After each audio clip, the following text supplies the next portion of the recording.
평창올림픽 개막을 축하하려는 듯 맹추위가 조금은 풀렸습니다. 그야말로 세계 최대 축제인 올림픽을 기쁜 마음으로 맞은 기업들도 있지만 부끄러운 민낯이 드러나 고민스러운 기업들도 많았던 한 주였는데요.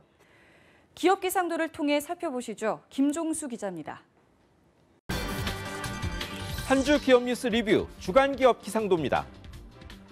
올림픽을 마케팅 계기로 삼으려는 기업들의 발걸음이 바빴습니다.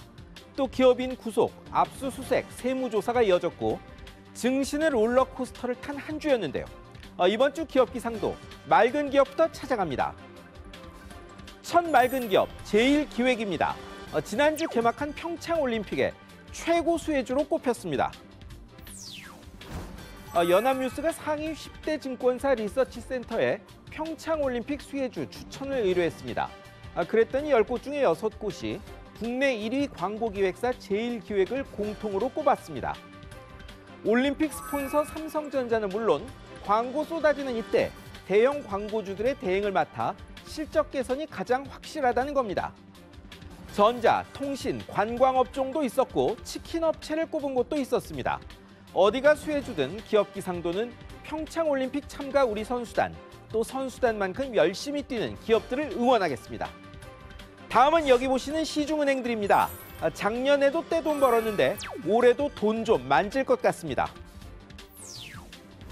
은행 수입 핵심은 대출 예금 간 금리 차입니다. 그런데 예금 금리는 기고 대출 금리는 날다 보니 평균 가계대출 금리와 저축성 수신금리 차이가 작년 1.90%포인트, 7년 만에 최대로 벌어졌습니다. 대출 금리는 지금도 오릅니다. 한마디로 은행 돈 번다는 소리입니다.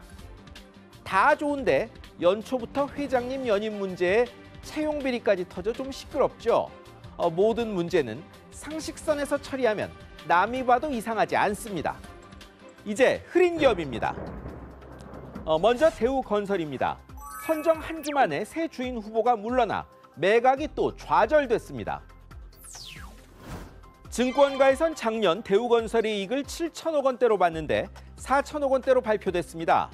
모로코 사업 부실 3천억 원이 뒤늦게 드러난 탓이었습니다.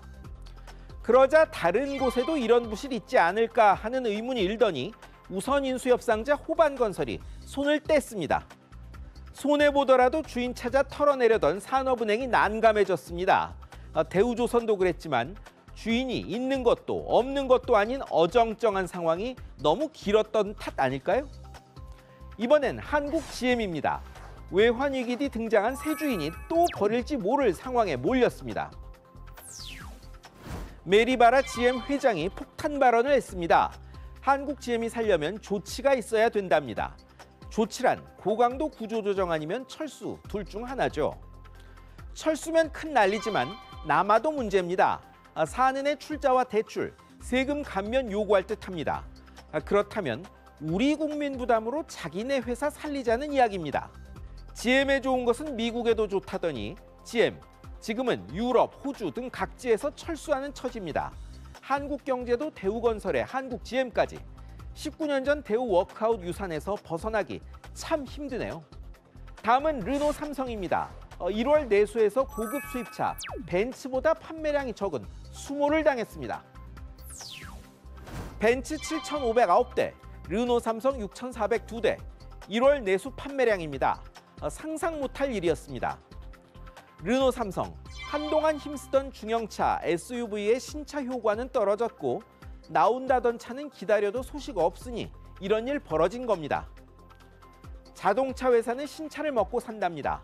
한동안 맹렬히 마케팅 나섰던 한국인 CEO 내보내고 외국인 사장 들어온 뒤라 더 찜찜합니다. 마지막은 포스코 건설입니다. 국세청 조사관들이 들이닥쳤는데 분위기가 예사롭지 않습니다. 나타난 조사관들은 국세청의 칼, 서울지방국세청 조사 4국 소속이라고 합니다. 소위 하명조사 전담인 이 조직이 본사가 서울도 아닌 이 회사에 나타난 겁니다. 세게 보겠다는 건데 이명박 전 대통령이 거론된 도곡동 땅 산 탓이란 말도 있고 해외 계열사와의 거래 들여다본다는 말도 나옵니다. 회사는 정기조사일 뿐이라고 합니다. 하지만 결과는 나와봐야 아는 겁니다. 연봉 5억 넘는 재벌 총수 일가 CEO 중 실적에 따라 연봉이 결정되는 부분은 단 16%라고 합니다. 일자리 내수 창출하자고 하니 재계는 고용 유연성부터 풀자는데요. 총수 일가도 실적 따라 보수받고 못하면 나가는 게 먼저인 것 같습니다. 지금까지 주간 기업 기상도였습니다.